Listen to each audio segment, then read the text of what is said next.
मंडळी, welcome to explore with Sneha. तर आजची आपली रानभाजी आहे कंठोळी। तर ही कंठोळीची भाजी सेम दिसायला कारल्यासारखी असते, पण ही साईजनी छोटी असते आणि ही पावसाळ्याच्या हंगामामध्येच भाजी मिळते आणि हिचे खूप सारे आपल्या शरीरासाठी फायदे आहेत। आणि हिला साफ करण्याची एक छोटीशी ट्रिक आहे, ती सुद्धा तुम्हाला मी दाखवणार आहे। त्यासाठी रेसिपी शेवटपर्यंत बघा। कंठोळी सगळी मी धुवून घेतलेली आहेत। ही कापायच्या अगोदर सुद्धा धुवायची असतात आणि कापल्यानंतर सुद्धा धुवायची असतात। आता ही कशी कापायची त्यासाठी एक छोटीशी ट्रिक आहे, ती तुम्हाला दाखवते। ही अशी राऊंड शेप मध्ये कट करून घ्यायचे पहिले।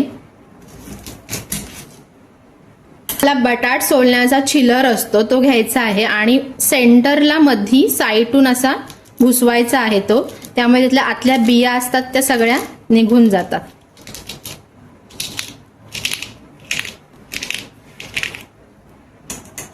हे बघा, किती आतमध्ये बिया आहेत त्या पूर्ण बिया काढायच्यात। गोल फिरवायचा आहे तो सोलर।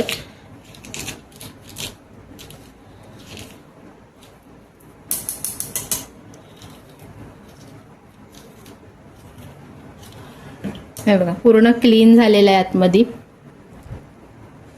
करून घ्यायचं आहे तुम्हाला जसा शेप पाहिजे तशा शेप मध्ये।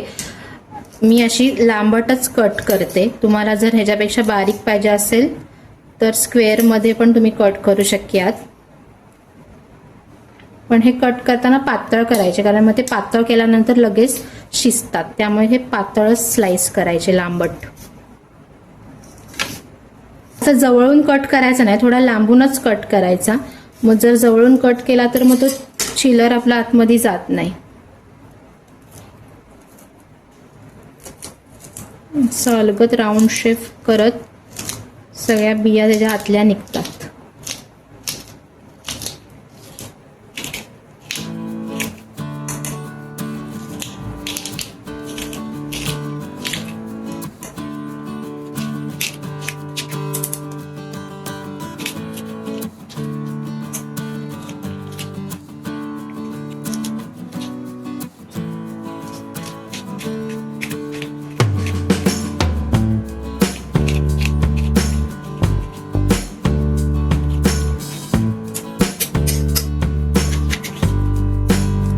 कापून झाल्यावर पुन्हा धुवून घेतलेली आहेत स्वच्छ। आता फोडणीची तयारी करून घेऊया।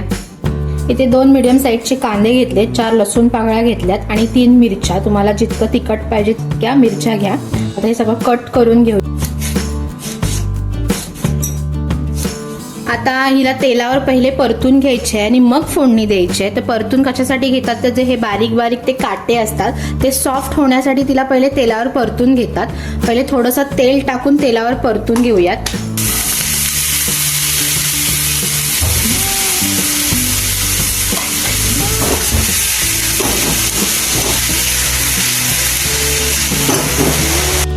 ही थोडीफार लाल दिसायला लागली की काढून घ्यायची आहेत, म्हणजे पूर्णपणे ती आपली सॉफ्ट झालेली आहेत, लालसर व्हायला लागली। ती जास्त करपवायची पण नाहीयेत।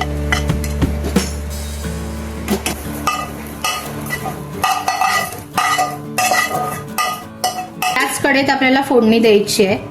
तुम्हाला जेवढं तेल पाहिजे तेवढं टाकायचंय, कारण ऑलरेडी ह्याला आपण तेल वापरलेलं अर्धा पळी तरी, टाकताना कमीच टाकायचंय।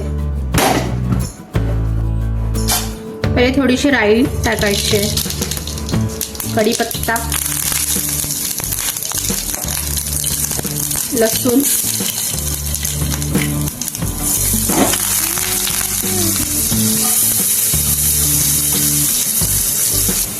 हळद टाकायचे, थोडीशी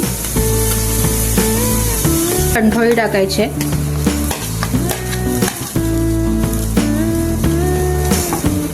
आणि मीठ अगोदरच टाकायचं आहे, कारण ते लवकर सॉफ्ट होतील। कारण ती आपल्याला वाफेवर शिजवायची आहे, जर मीठ नाही टाकलं तर ती खाली लागेल। भाजी आता पूर्ण सॉफ्ट झाली आहे। आता सॉफ्ट झाल्यानंतर थोडासा ओला खोबरा टाकायचा आहे। ओला खोबरा टाकायचाच आहे कंपल्सरी, त्यामुळे भाजीला मस्त चव येते। आणि कोकणी माणूस असेल तर ओला खोबरा कंपल्सरी टाकतोच। ती झाले की नाही ही चेक कशी करायची, तर एक छोटासा तुकडा घ्यायचा आणि तो दाबून बघायचा। तो पूर्णपणे सॉफ्ट झाला आणि लगेच स्मॅश होते, म्हणजे ही भाजी आपली पूर्णपणे शिजलेली आहे।